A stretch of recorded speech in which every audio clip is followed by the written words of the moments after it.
Shalom ప్రభు అయిన యేసుక్రీస్తు నామములో మీ అందరికీ శుభములను సమాధానము కలుగును గాక. This is Nehemiah from the heart of Israel, Jerusalem. ఇప్పుడు నేను ఒక ప్రత్యేకమైన స్థలంలో ఉన్నాను. నేను ఎక్కడున్నాను అని అంటే గోల్డెన్ గేట్ దగ్గర ఉన్నాను. నా పక్కనే గోల్డెన్ గేట్ ఉంది. ఇటువైపు చూసినట్లయితే నా పక్కనే ఈ యొక్క మౌంట్ ఆఫ్ ఆలివ్స్ ఉంది. యేసుక్రీస్తు ప్రభుల వారు తన రెండవ రాకడలో ఏ కొండ మీద అయితే అడుగు పెట్టనై ఉన్నాడో, అలాగే ఏ ద్వారం గుండా అయితే ఆయన ఆలయంలోకి ప్రవేశించనే ఉన్నాడో ఆ స్థలంలో నేనున్నాను. యాక్చువల్ గా నేను ఈ స్థలానికి గోల్డెన్ గేట్ ని చూపించడానికి రాలేదు, కానీ ఒక చాలా ఇంపార్టెంట్ విషయాన్ని మీ ముందుకు తీసుకొని రావడానికి ఈ స్థలానికి రావడం జరిగింది. ఏంటి ఆ ఇంపార్టెంట్ విషయము అని అంటే, ఇంతకు ముందు వీడియోలో నేను ఎర్రని పేరును గురించి స్పష్టంగా వివరించడం జరిగింది. అంతేకాదు దానికి కొనసాగింపుగా ఇంకా అనేక విషయాలను మీ ముందుంచవలసిన అవసరత ఎంతైనా ఉన్నది. వాటన్నిటినీ స్పష్టంగా వివరించడానికే ఈ వీడియో చేయడం జరిగింది. చాలా మంది ఎర్రని పెయ్య అంటా ఉంటుంటారు, కానీ అసలు ఎర్రని పెయ్య అంటే ఏంటి, ఆ క్రమాన్ని దేవుడు ఎందుకు ప్రవేశపెట్టాడు, యూదులైన వారికి అలాగే సొలొమోను మహారాజు కూడా ఆ యొక్క ఎర్రని పెయ్య క్రమం అనేది ఒక మర్మముగా ఎందుకు ఉన్నది, ఎర్రని పెయ్య యొక్క క్రమాన్ని యేసుక్రీస్తు ప్రభుల వారు ఎంత అద్భుతంగా నెరవేర్చాడు, ఈ సంగతులన్నిటినీ చాలా స్పష్టంగా వాక్యానుసారంగా ఒక వీడియో చేయడం జరిగింది. ఆ వీడియోను మీరు ఇంకా చూడనట్లయితే ఈ వీడియో తర్వాత అది తప్పకుండా చూడండి, మీకు చాలా స్పష్టత వస్తుంది. సో ఈ వీడియోలో ఎర్రని పెయ్య యొక్క మిగతా క్రమాన్ని, అలాగే యాజకులు సిద్ధంగా ఉన్నారా లేదా, ఒకవేళ యాజకులు సిద్ధంగా ఉంటే ఎర్రని పెయ్య యొక్క క్రమాన్ని నెరవేర్చడానికి ఇప్పుడున్న పరిస్థితుల్లో ఎంతవరకు పాసిబుల్ అవుతుంది, అలాగే శుద్ధ జలము ఏంటి, ఆ శుద్ధ జలాన్ని ఎవరు తీసుకొని రాగలుగుతారు, అసలు ఎర్రని పెయ్యను అర్పించడానికి ఎవరైనా అర్హులుగా ఉన్నారా, వాటన్నిటిని మనం ఈ వీడియోలో చూడబోతూ ఉన్నాం. అంతేకాదు ప్రస్తుతము మన తెలుగు రాష్ట్రాలలో ఎంతో గలిబిలి నడుస్తూ ఉన్నది. ఎందుకు అనంటే జూలై 1వ తారీఖు ఫస్ట్ టైం ఆ యొక్క ఎర్రని పెయ్యను దహించినప్పుడు చాలా మంది అదే ఒరిజినల్ బలి అనుకున్నారు. అటు తర్వాత అది ఒరిజినల్ ఎర్రని పెయ్య బలి కాదు, అది కేవలము ప్రాక్టీస్ మాత్రమే అని స్పష్టత వచ్చింది. కానీ మరలా ఇప్పుడు అది ప్రాక్టీస్ అనుకున్నాము, అది ప్రాక్టీస్ కాదు, యూదులు అలా మభ్యపెట్టారు, అదే అసలైన ఒరిజినల్ బలి. సో కాబట్టి ఎర్రని పెయ్య అనేది వధించబడింది, ఫైనల్ గా ఎర్రని పెయ్యను దహించేశారు, ఇది ఎంతో రహస్యంగా జరిగింది అనేసి చాలా ఫేక్ న్యూస్ స్ప్రెడ్ అవుతా ఉంది. వాటన్నిటిని ఈ వీడియోలో ఆధారాలతో సహా మనం అడ్రస్ చేయబోతూ ఉన్నాం. ఈ వీడియో కనుక చూసినట్లయితే ఎర్రని పెయ్యను గూర్చి చాలా స్పష్టమైన అవగాహన మీకు తప్పకుండా వస్తుంది. నా వెనకాలే మీకు గోల్డెన్ గేట్ కనబడుతూ ఉన్నది కదా, దీనినే ఈస్ట్ గేట్ అని కూడా పిలుస్తూ ఉంటారు. ఈ గేట్ గురించి, ఒక ద్వారం గురించి నేను ఒక రోజు తప్పకుండా ప్రత్యేకంగా ఒక వీడియో చేస్తాను. సో ఎర్రని పెయ్య, ఎందుకు ఈ యొక్క ఎర్రని పెయ్యను గురించి ఇప్పుడు ఇంత కన్ఫ్యూజన్ మొదలైంది? కేవలము మన తెలుగు రాష్ట్రాల్లోనే కాదు, ప్రపంచ వ్యాప్తంగా ఈ యొక్క ఎర్రని పెయ్య గురించి భయంకరమైన కన్ఫ్యూజన్ స్టార్ట్ అయిపోయింది. ప్రజలు ఏది నిజమో అర్థం చేసుకోవడం కష్టమైపోతుంది. దయచేసి గమనించండి, ఇక్కడ ఇజ్రాయెల్లో ఉంటున్నాను కాబట్టి నాకంతా తెలిసిపోతాయి అన్న ఇంటెన్షన్ తోటి ఈ మాటలు నేను చెప్పట్లేదు. పాత నిబంధనను హీబ్రూలో లోతుగా ధ్యానం చేస్తూ, ఆది అపోస్తలుల కాలం నాటి ఆ యొక్క యూదుల పర్స్పెక్టివ్ లో ధ్యానం చేస్తూ, ఏ ఎర్రని పెయ్య అయితే బలి ఇచ్చారు అని మాట్లాడుతూ ఉన్నారో, ఆ ఎర్రని పెయ్య యొక్క బలి క్రమమును దగ్గర ఉండి నిర్వహించిన ఒక రబ్బీతో కూర్చొని మాట్లాడి వాటన్నిటిని లోతుగా పరిశీలించాక ఆ సంగతులన్నిటినీ నేను మీ ముందుకు తీసుకొని వచ్చాను. మీరు ఇక్కడ విత్ ప్రూఫ్ చూడండి, ఏ యాజకుడైతే ఎర్రని పేరును పరీక్షిస్తూ ఉన్నాడో ఆ యాజకుడితోటే నేను మాట్లాడడం జరిగింది. ఇంతకీ ఇప్పుడు ఎందుకు ఎర్రని పెయ్యను గురించి ఇంత కన్ఫ్యూజన్ స్టార్ట్ అయింది అని అంటే దానికి ఒక కారణం ఉంది, అది ఎక్స్ప్లెయిన్ చేస్తాను. మనము షిలోహు వెళ్ళాం కదా, షిలోహులో ఎర్రని పెయ్యలను చూసాం కదా. అయితే ఆ షిలోహులోకి ఎర్రని పెయ్యలను టెక్సాస్ నుండి తీసుకొని రావడానికి ఒక వ్యక్తి ఎంతో సహకరించాడు. టెక్సాస్ కి సంబంధించిన ఒక వ్యాపారవేత్త, అతని పేరు బైసన్ స్టిన్సన్. ఆ వ్యక్తి క్రైస్తవుడు, యెరూషలేమును ఎంతో ప్రేమించే వ్యక్తి, ఇజ్రాయెలును ఎంతో ప్రేమించే వ్యక్తి. 3వ మందిరము త్వరగా కట్టబడాలి, ఎర్రని పెయ్య బలి అర్పించబడాలి అని ఎంతో ఆశ కలిగిన వ్యక్తి. ఆ వ్యక్తి ఎంతో డబ్బులు చెల్లించి టెంపుల్ ఇన్స్టిట్యూట్ వాళ్ళకి ఎంతో ఫండ్ ఇచ్చి ఆ ఎర్రని పెయ్యలను ఈ యొక్క షిలోహులోకి తీసుకొని రావడానికి ఎంతో సహకరించాడు. అయితే జూలై 1వ తారీఖు ఆ యొక్క ప్రాక్టీస్ సెషన్, ఆ ప్రాక్టీస్ సెరమనీ నిర్వహించినప్పుడు ఆ వ్యక్తి అక్కడే ఉన్నాడు. అయితే అదే వ్యక్తి మొన్న తన ఫేస్బుక్ అకౌంట్ లో ఒక కామెంట్ పెట్టడం జరిగింది. అది మెయిన్ పోస్ట్ కూడా కాదు, ఒక పోస్ట్ కింద కామెంట్ లో భాగంగా అతడు కొన్ని మాటలను పంచుకోవడం జరిగింది. అదేంటి అనంటే, జూలై 1వ తారీఖు నిర్వహించిన ఆ యొక్క ఎర్రని పెయ్య సెరమనీ అనేది ప్రాక్టీస్ మాత్రమే కాదు, అది ఒరిజినల్ సెరమనీనే అని ఆయన తెలియజేయడం జరిగింది. ఇదే వ్యక్తి ఆ ప్రాక్టీస్ సెరమనీ నిర్వహించినప్పుడు ఇక్కడ యెరూషలేములో ఉన్న ఒక న్యూస్ వెబ్సైట్ వాళ్ళకి అది ప్రాక్టీస్ సెరమనీ అని ఆయనే తెలియజేశాడు. మళ్ళీ అదే వ్యక్తి ఇప్పుడు వచ్చేయమంటా ఉన్నాడు అది ఒరిజినల్ సెరమనీ అని మాట్లాడుతూ ఉంటున్నాడు. ఇంతకు ముందుకు ప్రాక్టీస్ సెరమనీ అని చెప్పిన వ్యక్తి ఇప్పుడు సడన్ గా అది ఒరిజినల్ సెరమనీనే అని ఎందుకు చెప్తూ ఉన్నాడు? ఆ మాటను బట్టే ఇప్పుడు ఇంత భయంకరమైన కన్ఫ్యూజన్ వచ్చేసింది. అసలు నిజ నిజాలు తెలుసుకోకుండా చాలా మంది అది ఒరిజినల్ సెరమనీనే అనేసి వీడియోలు చేస్తా ఉంటున్నారు. అతను ఆ మాట ఎందుకు అన్నాడు అనంటే అన్యుల కోణంలో చెప్పాడు, జెంటైల్ పర్స్పెక్టివ్ లో చెప్పాడు. మనము క్రైస్తవులమైనా కానీ యూదులు కాని వారిని అందరినీ బైబిల్ అన్యులుగా తెలియజేస్తూ ఉన్నది. ఈ యొక్క ఎర్రని పెయ్య యొక్క క్రమాన్ని అన్యుల పర్స్పెక్టివ్ లో చూసినప్పుడు మనకేమనిపిస్తుంది అని అంటే ఓకే అది ఒరిజినల్ సెరమనీనే అని అనిపిస్తుంది. మనతో వచ్చిన ప్రాబ్లమే ఇది. ఎందుకు అనంటే మనము యూదుల కోణంలో చూడము, మనము ఎంతసేపు వాక్యాన్ని అన్యుల కోణంలో చూస్తాం. ఈ యొక్క బైరన్ ఉద్దేశం కూడా ఏంటి అనంటే ఈ యూదులైన వాళ్ళు మరీ ఎక్కువ రూల్స్ పెడతారు. సంఖ్యాకాండం 19వ అధ్యాయంలో దేవుడు చెప్పిన వాటికంటే ఎక్కువ రూల్స్ వీళ్ళే పెడతారు. వీళ్ళ రూల్స్ ప్రకారం కాదు కానీ సంఖ్యాకాండం 19వ అధ్యాయం ప్రకారం అయితే ఇంకా బలి అయిపోయినట్టే అని ఆయన మాట్లాడడం జరిగింది. ఒక్కసారి ఆయన పోస్టును నేను మీకు చదివి వినిపిస్తాను, జాగ్రత్తగా వినండి. This is the burning from July 1. It was not on the Mount of Olives, and some Jewish leaders feel it does not pass all requirements they support. July 1వ తారీఖు జరిగిన బలి అసలైన బలే, అది ఒలివల కొండ మీద జరగలేదు.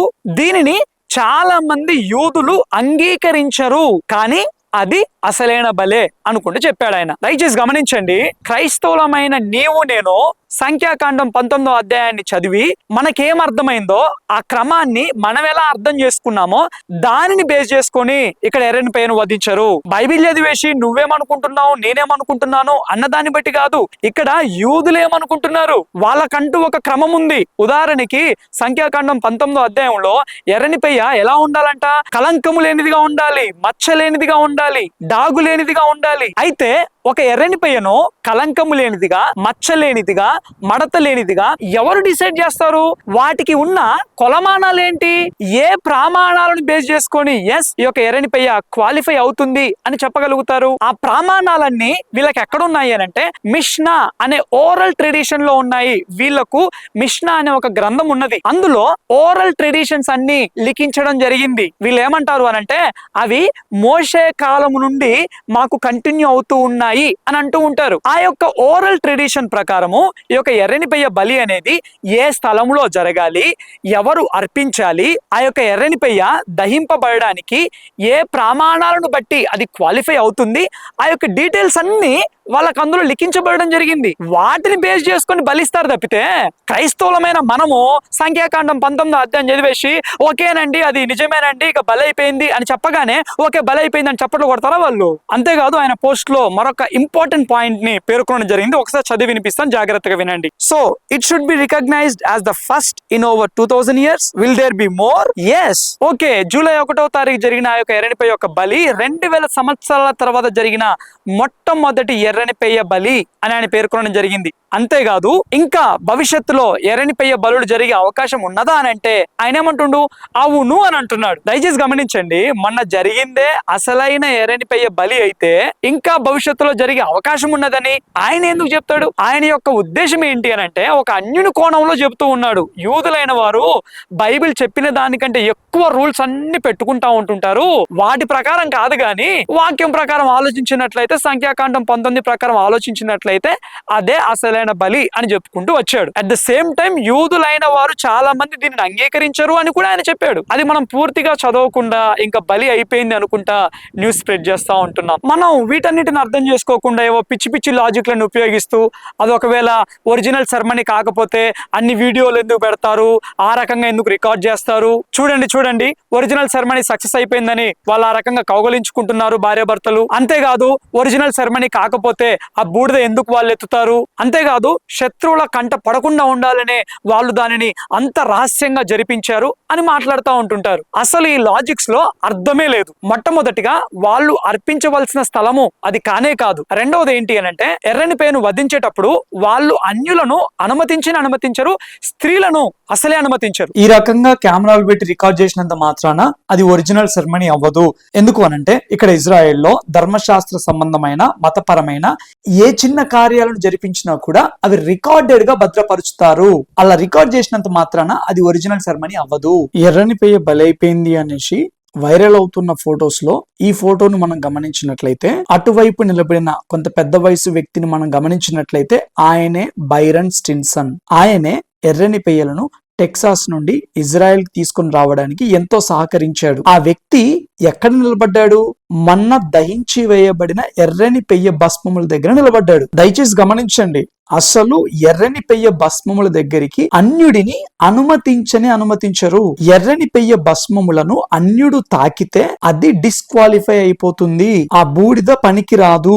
ఎర్రని పెయ్యను దహించి వేసేటప్పుడు ఆ స్థలంలో కేవలము యాజకులు అలాగే ఇజ్రాయేల్ పెద్దలు మాత్రమే ఉంటారు. ఆ ఎర్రని పెయ్య భస్మములను అన్యులు తాకినా కానీ అలాగే అర్హత లేని యూదులు తాకినా కానీ అది ఎంతో దుఃఖపూరితమైన పాపముగా భావిస్తారు. అంతేకాదు ఇంకొంతమంది ఏమంటూ ఉన్నారు అనంటే ఈ యొక్క ఎర్రని పెయ్య బలి అనేది చాలా రహస్యంగా జరిగింది అనేసి వీడియోను సర్క్యులేట్ చేస్తూ ఉన్నారు. నిజంగా అది రహస్యంగా జరిగితే ఇజ్రాయేలీ ఇంటెలిజెన్స్ వ్యవస్థను కాదని ఆ వీడియోను ఇంత ఈజీగా ఫేస్బుక్ లో పోస్ట్ చేసే ధైర్యము బైరన్ స్టిన్సన్ గారికి ఉంటుందా? అది కూడా హమాస్ చేతిలో బందీలు నరకయాతన అనుభవిస్తున్న ఈ పరిస్థితుల్లో ఆయన పోస్ట్ చేయగలడా? చుట్టూ ఉన్న అరబ్ దేశాలకు కూడా అది ప్రాక్టీస్ మాత్రమే అని తెలుసు కాబట్టే బైరన్ గారు దానిని ఫేస్బుక్ లో పోస్ట్ చేశాడు. అయినా ఎర్రని పెయ్యను షోమ్రోనులో కాదు, యూదుల గ్రంథమైన మిష్నా ప్రకారము ఒలీవ కొండ మీద మాత్రమే అర్పించాలి. శత్రువులకు తెలియకుండా ఎక్కడో ఒక దగ్గర అర్పించేద్దాము అని యూదులు అస్సలు అనుకోరు. చావనైనా చస్తారు కానీ ధర్మశాస్త్ర విషయాలలో మరియు వారి పెద్దలు నియమించిన ఆచారాల విషయాలలో అస్సలు కాంప్రమైజ్ అవ్వరు. నేను దీని గురించి నిజాలు తెలుసుకోవాలి అనేసి టెంపుల్ ఇన్స్టిట్యూట్ వాళ్ళని కాంటాక్ట్ అయ్యాను. వారి యొక్క ఆర్టికల్స్ మొత్తం క్లియర్ గా స్టడీ చేశాను. అంతేకాదు ఆ యొక్క సెరమనీని, ఆ యొక్క ఎర్రని పెయ్య యొక్క ప్రాక్టీస్ సెరమనీని ఎవరైతే నిర్వహించారో అందులో ప్రధాన వ్యక్తి అయిన రబ్బాయి అజరియా గారిని నేను డైరెక్ట్ గా పర్సనల్ గా వెళ్లి కలవడం జరిగింది. నిజంగా దేవుడి యొక్క మహాకృపను బట్టి దేవుడు మనకు ఆ యొక్క రబ్బీని చాలా అద్భుత రీతిగా పరిచయం చేశాడు. ఆయన షిలోవులో ఎర్రని పెయ్య యొక్క కార్యకలాపాలన్నీ చూసుకుంటూ ఉంటాడు. ఆయన రబ్బీ మాత్రమే కాదు గాని ఆయన ఒక యాజకుడు. అడగగానే వారు అవకాశం ఇవ్వడం జరిగింది. చక్కగా కూర్చోబెట్టి అన్ని విషయాలను వారు స్పష్టంగా ఎక్స్ప్లెయిన్ చేయడం జరిగింది. ఎర్రని పెయ్యలను గూర్చి ఆయన 5 వాల్యూమ్స్ ఆఫ్ బుక్స్ రాయడం జరిగింది. నేను అడిగిన ప్రశ్నలకు ఆయన ఎంతో సంతోషించి ఒక అన్యుడు ఇంత ఆసక్తితో ఇంత లోతుగా స్టడీ చేశాడా అనేసి ఆయన ఇంకా సంతోషించి నాకు ఇంకా లోతైన విషయాలను వెల్లడి చేయడం జరిగింది. ఆయన హీబ్రూలో మాట్లాడుతూ ఉన్నప్పుడు మరి ఆ రబ్బీ యొక్క సతీమణి ఆమె ఇంగ్లీష్ లో నాకు ట్రాన్స్లేట్ చేయడం జరిగింది. దేవుని యొక్క మహాకృపను బట్టి మనం అడిగిన ప్రశ్నలకు ఈ యొక్క రబ్బీ గారు ఎంతో సంతోషాన్ని వ్యక్తం చేశారు. ఆయన ఎంత హ్యాపీగా ఫీల్ అయ్యాడు అనంటే అతని ఆఫీస్ లోనే చిన్నపాటి మ్యూజియం ఉన్నది. ఈ యొక్క ఎర్రని పెయ్యను కూర్చున్న చిన్నపాటి మ్యూజియం ఉంది. అయితే అక్కడికి నన్ను తీసుకొని వెళ్ళి ఆ యొక్క వస్తువులన్నిటిని నాకు చూపిస్తూ నా చేతికిచ్చి పట్టుకొని హేమ్యాన్ని ఇవ్వడం జరిగింది. ఈ ఎర్రని పెయ్య యొక్క బూడిదనిచ్చాడు. అలాగే ఇదిగోండి ఈ యొక్క ఎర్రని పెయ్య యొక్క చర్మమును చూడండి. అంతేకాదు ఈ ఫోటోలో మీరు హిస్సోపును కూడా చూస్తూ ఉన్నారు. ఆ హిస్సోపు ఎండిపోయి ఉన్నది. నేను ఒక వీడియోలో మీకు హిస్సోపును స్పష్టంగా చూపిస్తాను. దాని యొక్క ఆత్మీయ ప్రాధాన్యత కూడా నేను మీకు వివరిస్తాను. ఇప్పుడు మీరు నా చేతిలో చూస్తూ ఉన్నవి మొన్న ప్రాక్టీస్ సెరమనీలో భాగంగా కాల్చివేయబడిన ఎర్రని పెయ్య యొక్క భస్మములు. ఒకవేళ మొన్న జరిగిన సెరమనీనే అసలైన ఎర్రని పెయ్య సెరమనీ అయితే ఈ విధంగా నా చేతిలో ఉండేటివి కాదు. అసలైన ఎర్రని పెయ్య భస్మములైతే ఈ రకంగా వాటిని అన్యుని చేతికి అస్సలు ఇవ్వరు. అంతెందుకు ఈ యొక్క రబ్బీ గారు కూడా వాటిని అతని ఇంట్లో పెట్టుకోడు. ఎవరైతే పుట్టినప్పటి నుండి ఇప్పటి వరకు మృతదేహమును తాకకుండా సమాధుల గుండా నడవకుండా ఈ యొక్క మృత్యువు ప్రభావము వారి మీద పడకుండా ఉన్నారో వారు మాత్రమే ఈ యొక్క ఎర్రని పెయ్య భస్మములను పట్టుకోవడానికి కానీ వారి దగ్గర పెట్టుకోవడానికి కానీ అర్హులుగా ఉంటారు. కాబట్టి మొన్న జరిగినది కేవలం ప్రాక్టీస్ సెరమనీ మాత్రమే. అంతేకాదు ఆ రోజు ప్రాక్టీస్ సెరమనీలో అర్పించిన ఆ యొక్క ఎర్రని పెయ్య కూడా క్వాలిఫై అయినది కాదు అని వాళ్ళు స్పష్టంగా వెల్లడి చేయడం జరిగింది. כי כלב נשך אותה בזנב ועשה לה מום. This red heifer wasn't בגלל שזה רק תרגול, לא because it is just a practice and not real. They took a red heifer that is not, you can't use it because the dog bit her.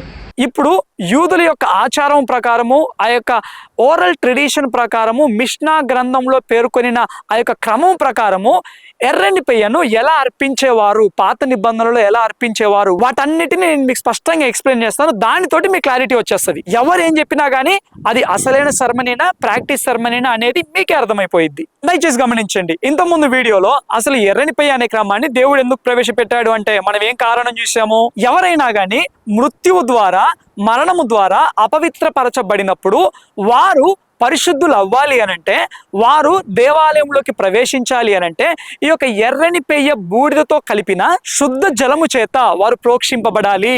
అప్పుడు మాత్రమే ఆ మరణ ప్రభావం నుండి వారు విడిపింపబడతారు అన్న సత్యాన్ని మనం చూసాం. ఈ ఎర్రని పెయ్య బూడిదతో కలిపిన ఆ శుద్ధ జలముతో ప్రోక్షింపబడకుండా ఎవరు కూడా దేవాలయంలోకి వెళ్ళడానికి అర్హులు కారు. ఎవరి ఇంట్లో అయినా గానీ మరణం సంభవించినా గానీ, ఎవరైనా గానీ పొరపాటున ఆ యొక్క మృతదేహాన్ని తాకినా గానీ, ఎవరైనా గానీ సమాధుల గుండా నడుచుకుంటూ వెళ్ళినా గానీ వారు 3వ రోజు ఈ శుద్ధ జలము చేత ప్రోక్షింపబడాలి. 7వ రోజు వారు పరిశుద్ధులవుతారు అని వాక్యం తెలియజేస్తూ ఉన్నది. అయితే పాత నిబంధనలో గమనించినట్లయితే ఈ యొక్క ఎర్రని పెయ్యను వధించడానికి యాజకుడిని ఎలా సిద్ధపరిచేవారు అనంటే, ఇక్కడే నా పక్కనే ఉన్న ఆ యొక్క టెంపుల్ మౌంట్ లోపల ఒక గుహ ఉండిద్ది. ఇంతకు ముందన్నాడు ఏ మనుషుడు కూడా పగలగొట్టని ఒక రాయిని సెలెక్ట్ చేసుకొని ఆ రాయిని గుహ వలె తొలిచి ఈ యొక్క ఎర్రని పెయ్యను వధించడానికంటే ముందు 7 రోజుల వరకు కూడా ఆ యొక్క యాజకుడిని ఆ గుహలో పెడతారు. ఆ యొక్క యాజకుడు తినే ప్లేట్ కావచ్చు, తాగే గ్లాస్ కావచ్చు, ప్రతిదీ కూడా ఈ యొక్క రాళ్లతో చేయబడినవి. వారి నమ్మకం ఏంటి అనంటే, రాతితో చేయబడిన వాటిలోకి మరణ ప్రభావం అనేది చొచ్చుకొని వెళ్ళదు అని వారి నమ్మకం. అంతేకాదు 7 రోజులు శుద్ధ జలముతోటి ఈ యొక్క యాజకుడిని ప్రోక్షిస్తూ ఉంటారు. ఎందుకు అనంటే, ఎక్కడైనా గానీ ఈ యొక్క యాజకుడు మృతదేహాన్ని తాకాడేమో, ఎక్కడైనా గానీ యాజకుడు సమాధుల గుండా నడుచుకుంటూ వెళ్ళాడేమో, ఎక్కడైనా గానీ ఏదో ఒక పాయింట్ ఆఫ్ టైంలో ఆ యొక్క మరణము యొక్క ప్రభావము ఆయనను తాకిందేమో అనేసి శుద్ధ జలముతోటి ఆయనను 7 రోజులు ప్రోక్షిస్తారు. దయచేసి గమనించండి, ఈ విషయాలన్నీ నేను చెప్పే సంగతులు కాదు కానీ టెంపుల్ ఇన్స్టిట్యూట్ వాళ్ళు, అలాగే మిష్నా అనే ఓరల్ ట్రెడిషన్ లో ఉన్న సంగతులను నేను మీకు తెలియజేస్తూ ఉన్నాను. అయితే ఇంతకీ ఆ శుద్ధ జలము ఏంటి, ఆ శుద్ధ జలము ఎక్కడి నుండి తీసుకొని వస్తారు, ఎవరు తీసుకొని వస్తారు అనంటే, ఆ శుద్ధ జలాన్ని తీసుకొని రావడానికి కొంతమందిని ఆ గుహలలోనే సిద్ధపరుస్తారు. కొంతమంది గర్భిణీలుగా ఉన్న స్త్రీలు ఆ యొక్క పిల్లలను కనడానికంటే ముందుగా ఈ యొక్క టెంపుల్ మౌంట్ మీదకి వచ్చి ఆ యొక్క గుహ వలె ఉంటుంది కదా, ఆ యొక్క గుహలో ఉంటూ ఆ స్థలంలోనే మగ శిశువును కంటారు. ఆ మగ శిశువుకు కావలసిన సౌకర్యాలన్నిటినీ ఆ స్థలంలోనే ఏర్పరుస్తారు. అటువంటి పిల్లలను కొంతమందిని ఆ స్థలంలోనే పెంచుతూ ఉంటారు.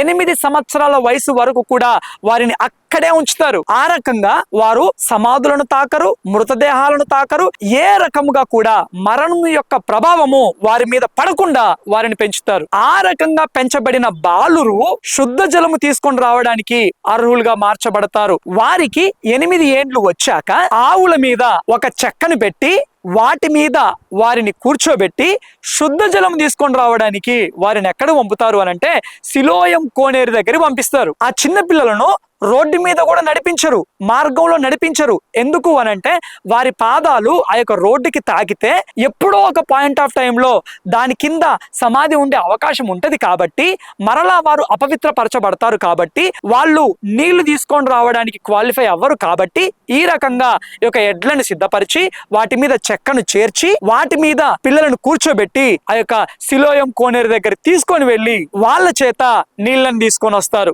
వాళ్ళు ఆ రకంగా నీళ్లను తీసుకొని వచ్చాక ఆ వాటర్ ని కూడా స్టోన్ తో చేయబడిన ఒక జారులో పోసి, అంతకు ముందు వధింపబడిన ఎర్రనిపై యొక్క భస్మము ఉంటది కదా, ఆ యొక్క భస్మమును ఈ నీళ్లతో కలిపేసి ఈ చిన్న పిల్లలే ఆ యొక్క యాజకుని మీద ప్రోక్షించి యాజకుని సిద్ధపరుస్తారు. ఆ రకంగా సిద్ధపరచబడిన యాజకుడు మాత్రమే ఎర్రని పెయ్యను వధించడానికి అర్హుడుగా మార్చబడతాడు. అంతేకాదు ఆ ఎర్రని పెయ్యను ఎక్కడ వధించాలో తెలుసా? ఒలీవ కొండ మీద మాత్రమే వధించాలి. సంఖ్యాకాండం 19వ అధ్యాయంలో మనం గమనించినట్లయితే దేవుని యొక్క వాక్యం అని తెలియజేస్తా ఉంది అని అంటే, ఆ యొక్క ఎర్రని పెయ్యను పాలెము వెలుపలికి తీసుకొని వెళ్ళి దానిని వధించాలి అని మనం వాక్యంలో చూస్తాం. మొట్టమొదటి ఎర్రని పెయ్యను మోషే కాలంలో వధించడం జరిగింది. ఆ కాలంలో పాలెము వెలుపల అంటే అరణ్యములో ప్రత్యక్ష గుడారము నిలవబెట్టాక ఆ ప్రత్యక్ష గుడారము చుట్టూ ఇశ్రాయేలీలు వారి గుడారములను వేసుకునేవారు.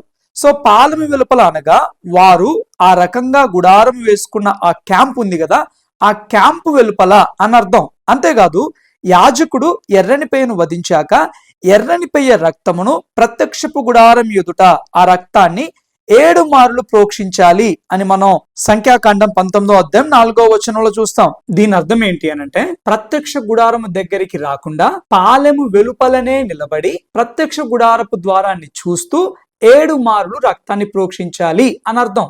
సో ఇప్పుడు పాలెం వెలుపల అంటే అర్థం ఏంటి? టెంపుల్ మౌంట్ వెలుపల అని అర్థం. అలానే టెంపుల్ మౌంట్ బయట ఎక్కడైనా ఎర్రని పెయ్యను వధించవచ్చా అంటే అస్సలు కాదు. ఒలీవల కొండ మీదనే వధించాలి.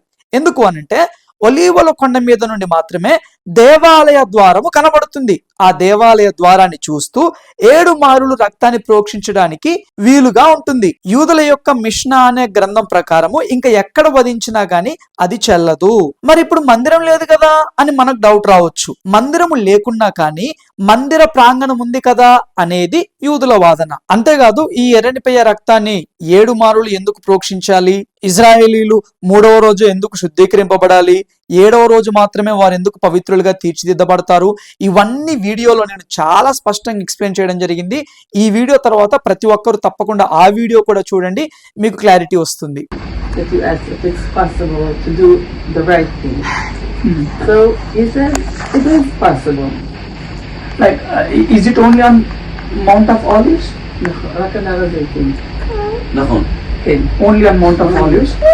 Nowhere else. No. సో నా వెనకాలనే కనబడుతుంది కదా ఒలీవ కొండ. ఆ ఒలీవ కొండ మీదనే ఎర్రని పెయ్యను వధించాలి. ఇంకెక్కడ వధించినా గానీ అది క్వాలిఫై అవ్వదు. నేను మీకు గత వీడియోలో ఎర్రని పెయ్యను ఆ ఒలీవ కొండ మీద ఏ స్థలంలో వధించేవారు అని కూడా నేను మీకు చూపించాను. అయితే ఆ స్థలము పక్కనే ఒక ఒలీవల తోట ఉన్నది. ఆ తోటను టెంపుల్ ఇన్స్టిట్యూట్ వారు అలాగే ఇంకొక ఆర్గనైజేషన్ వాళ్ళు కలిసి వాళ్ళు దాన్ని కొనుగోలు చేయడం జరిగింది.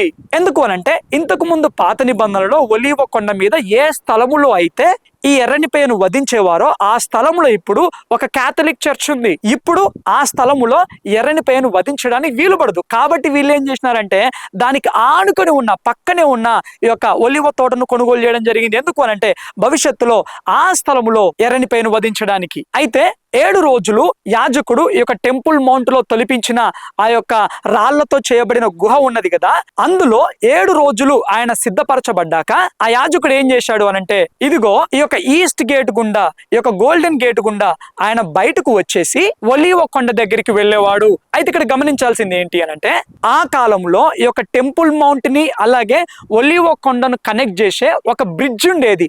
ఆ బ్రిడ్జ్ కట్టడానికి కూడా మెయిన్ కారణం ఏంటి అనంటే ఈ పరిస్థితుల్లో యాజకుడు నడుచుకుంటూ వెళ్ళడానికి. ఎందుకు అనంటే మామూలుగా ఈ యొక్క టెంపుల్ మౌంట్ కి అలాగే ఒలీవ కొండకు మధ్య కిద్రోను లోయ ఉంటది. ఆ కిద్రోను లోయలో చాలా సమాధులు ఉంటాయి. కాబట్టి ఆ దారిని గుండా యాజకుడు నడుచుకుంటూ వెళ్ళాడు అనుకోండి, ఆయన అపవిత్రపరచబడతాడు కదా. అందుకని వాళ్ళు ఏం చేశారు అనంటే చాలా ఎత్తున ఒక బ్రిడ్జ్ కట్టారు.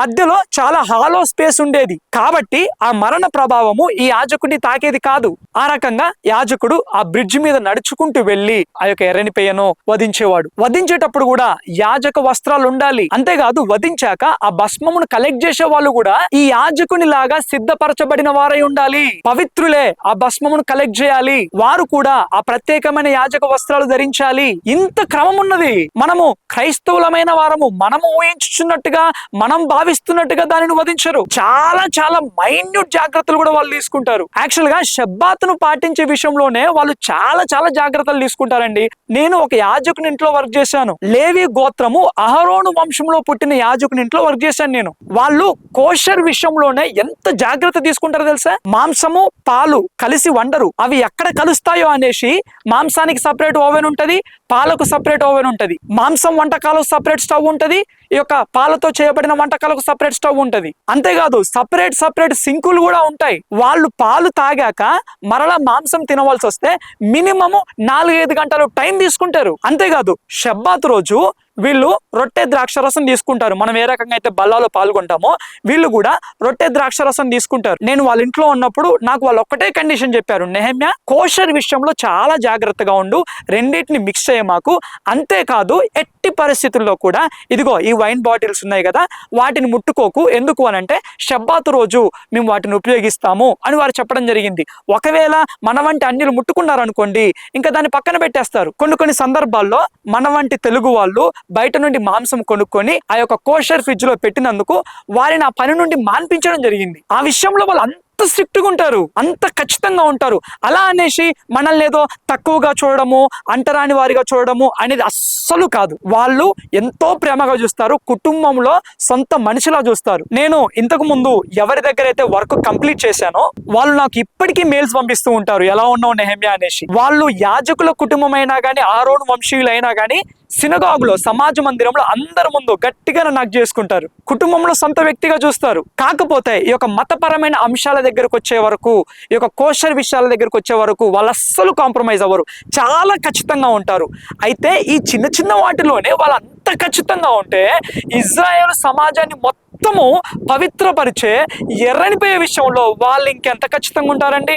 ఎక్కడ పడితే అక్కడ, ఎలా పడితే అలా వాళ్ళు వధించేస్తారా? అయితే మీకు ఇప్పుడు ఒక డౌట్ రావచ్చు, నెహెమ్యా చెప్పేదంతా బానే ఉన్నది, నువ్వు చెప్పిన దాన్ని బట్టి చూస్తే మరి ఇప్పుడు ఎర్రనిపేను వధించడము ప్రాక్టికల్ గా పాసిబుల్ అవుతుందా? ఇన్ని జాగ్రత్తలు తీసుకొని చిన్న చిన్న విషయాల్లో కూడా ఇంత ఖచ్చితంగా ఉంటూ ఆ రకంగా యాజకుడిని సిద్ధపరిచి ఈ యొక్క శుద్ధ జలమును సేకరించి ఎర్రనిపేను వధించడము అసలు ప్రాక్టికల్ గా వర్కౌట్ అవుతుందా అని మీరు అనుకోవచ్చు. ప్రాక్టికల్ గా తప్పకుండా వర్కౌట్ అవుతుంది. ఎలాగో చెప్తాను. ఎర్రనిపేను వధించడానికి యాజకుడు సిద్ధపడాలి అని అంటే అతడు హాస్పిటల్లో పుట్టకూడదు, అతడు ఇంట్లో పుట్టాలి. ఆ రకంగా యాజకుల కుటుంబంలో ఇంట్లో పుట్టిన వారిని ప్రత్యేకపరచడం జరిగింది. ఆ కాలంలో మందిరం ఉన్నది కాబట్టి మందిర ప్రాంగణంలో ఆ యొక్క రాతితో చేయబడిన గుహలో వారిని సిద్ధపరచడం జరిగింది. కాకపోతే ఇప్పుడు దేవాలయం ప్రాంగణంలో కాదు గాని ఒక ప్రత్యేకమైన స్థలములో వారిని సిద్ధపరుస్తూ ఉన్నారు. పుట్టినప్పటి నుండి ఇప్పటి వరకు మరణ ప్రభావము వారిని తాకకుండా వారిని పెంచుతూ ఉన్నారు. వారి చదువు కావచ్చు, మెడిసిన్ కావచ్చు, ఈ యొక్క రోజు వారి కార్యకలాపాలు కావచ్చు, వీటన్నిటి విషయంలో చాలా జాగ్రత్త తీసుకుంటూ ఉన్నారు. కానీ ప్రధాన యాజకుడు మాత్రము కన్ఫర్మ్ అవ్వలేదు. ప్రధాన యాజకుని సిద్ధపాటు కొరకే వారు ఎదురు చూస్తూ ఉన్నారు. అయితే పాత నిబంధనలో యాజకుని సిద్ధపరిచే సమయంలో ఆ యాజకుడిని 7 రోజులు ఇంతకు ముందు ఉన్న ఆ యొక్క ఎర్రనిపయ్య భస్మములతో కూడిన శుద్ధ జలముతోటి ఆయనను ప్రోక్షించేవారు. ఎందుకు అనంటే ఆయన గతంలో ఎప్పుడైనా పొరపాటున ఆ యొక్క మృతదేహాన్ని తాకాడేమో అన్న ఉద్దేశంతో ఆయన ఆ రకంగా సిద్ధపరిచేవారు.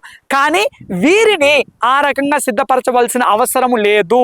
ఎందుకు అనంటే చిన్నప్పటి నుండే మృతదేహము తాకకుండా, మరణ ప్రభావం తాకకుండా వారిని పెంచుతూ ఉన్నారు కాబట్టి వారిని ఆ రకంగా సిద్ధపరచాల్సిన అవసరం లేదు. సో ఇప్పటి వరకు ఈ వీడియో ద్వారా మనకేమర్థమైంది? ఎర్రనిపయ్యను ఒలీవో కొండల మీద మాత్రమే వధిస్తారు. ఎందుకు అనంటే యూదుల గ్రంథము ప్రకారము దేవాలయ ప్రాంగణాన్ని చూస్తూ ఎర్రనిపేయ యొక్క రక్తమును 7 మార్లు ప్రోక్షించడానికి ఒలీవ కొండ మీద నుండే వీలుగా ఉంటుంది కాబట్టి అది రహస్యంగా జరిగేది కాదు. ఇప్పుడు ప్రస్తుతము ఒలీవ కొండ మీద సమాధులు ఇంకా ఎక్కువైపోయాయి కాబట్టి ఎర్రనిపేయను దహించే స్థలాన్ని చేరుకోవడానికి బ్రిడ్జ్ కట్టే అవకాశమే ఎక్కువగా ఉన్నది. ఎర్రనిపేయను వధించడానికి యాజకుడు సిద్ధంగా ఉన్నాడా? ఉన్నాడు. ఆ బూడిద ఎత్తడానికి పరిశుద్ధులైన వారు సిద్ధంగా ఉన్నారా? ఉన్నారు. శుద్ధ జలము తీసుకొని రావాల్సిన వారు సిద్ధముగా ఉన్నారా? ఉన్నారు. సిలోయం కోనేరు దగ్గర నుండి లేదంటే ఏదైనా స్వచ్ఛముగా ప్రవహిస్తున్న నీటి ప్రవాహములో నుండి తీసుకుని రావాలి. కానీ సిలోయం కోనేటి యొక్క ప్రాముఖ్యతను బట్టి అది మాత్రమే వీరి యొక్క మొదటి ప్రాధాన్యత. అటువంటి నీటి ప్రవాహము దగ్గరికి వెళ్ళాలి అనంటే శుద్ధ జలము తీసుకొని రావాల్సిన వ్యక్తుల యొక్క పాదాలు నేలను తాకకూడదు కాబట్టి రహస్యముగా ఆ శుద్ధ జలము తీసుకుని రావడము అంత ఈజీ కాదు. అంతేకాదు రబ్బీ అజర్యా గారు చివరిగా నాతో చెప్పిన మాట ఏంటి అనంటే, నెహెమ్యా ఇటువంటి ప్రాక్టీస్ సెరమనీస్ ఇంకా 10 చేయవలసి వస్తుంది. ఎందుకు అనంటే ప్రతి చిన్న చిన్న విషయాలలో కూడా మేము పర్ఫెక్ట్ అవ్వాలి కాబట్టి భవిష్యత్తులో ఇంకా ప్రాక్టీస్ సెరమనీస్ జరిగే అవకాశం ఉన్నది అని వారు స్పష్టం చేయడం జరిగింది. కాబట్టి 3వ మందిరం గురించి, ఎర్రని పేరుల గురించి, ఇంకా ఇటువంటి ప్రవచనాత్మకమైన వాటి గురించి ఎవరు ఏమి చెప్పినా గానీ వెంటనే నమ్మకుండా చాలా జాగ్రత్తగా ఆలోచనాత్మకంగా పరిశీలించవలసిందిగా మీ అందరికీ మనవి చేస్తూ ఉన్నాను. దయచేసి గమనించండి, ఈ యొక్క ఎర్రని పేరును గురించి తప్పుగా మాట్లాడే వాళ్ళని తప్పు పట్టాలి అనేది నా ఉద్దేశం కాదు, కానీ ఏదైనా సమాచారాన్ని మనం ప్రజలకు అందించే ముందు 1-2 సార్లు పరిశీలించవలసిందిగా ప్రభునామంలో మనవి చేస్తూ ఉన్నాను. ఎండ్ ఆఫ్ ద డే ఎన్ని ప్రవచనాలు మన కళ్ళ ఎదుటనే నెరవేర్చబడుతూ ఉన్నా కానీ, 3వ మందిరం కట్టబడడానికి అన్ని సిద్ధముగా ఉన్నా కానీ, అసలైన మందిరము మన హృదయం అనే దేవాలయము క్రీస్తు కొరకు ఎంత సిద్ధముగా ఉన్నది అనేది చాలా చాలా ప్రాముఖ్యం. ఆ హృదయం అనే మందిరాన్ని క్రీస్తు కొరకు సిద్ధపరచడం విషయంలో తండ్రుల యొక్క పరిపక్వతను కలిగి హృదయం అనే మందిరాన్ని క్రీస్తు కొరకు ఇంతకు ముందు ఎన్నడూ లేని విధముగా సిద్ధపరచవలసిన అవసరత ఇప్పుడు ఎంతో ఉన్నది. రాకడకు అతి సమీపముగా మనం ఉన్నాం. సో చివరి వరకు ఈ వీడియో చూసిన ప్రతి ఒక్కరికి ప్రభు నామంలో మనవి చేస్తూ ఉంటున్నాను. నేను మీ వద్ద నుండి కోరేది ఒకే ఒకటి, ఏంటి అనంటే లైక్ చేయండి, సబ్స్క్రైబ్ చేయని వాళ్ళు తప్పకుండా సబ్స్క్రైబ్ చేయండి. అంతేకాదు మీ యొక్క సంఘాలకు, మీ యొక్క స్నేహితులకు తప్పకుండా ఈ వీడియోని షేర్ చేయండి. లైక్ చేయడం వల్ల, కామెంట్ చేయడం వల్ల ఈ యొక్క వీడియో ఇంకా పుష్ చేయబడి అనేకులకు రీచ్ అవ్వడానికి అవకాశం ఉంటుంది, అనేకులు అసలైన నిజాన్ని తెలుసుకోవడానికి అవకాశం ఉంటుంది. కాబట్టి ఈ రకంగా మీరు సహాయపడగలని ప్రభు నామంలో మనవి చేస్తూ ఉన్నాను. Thank you all. God bless you.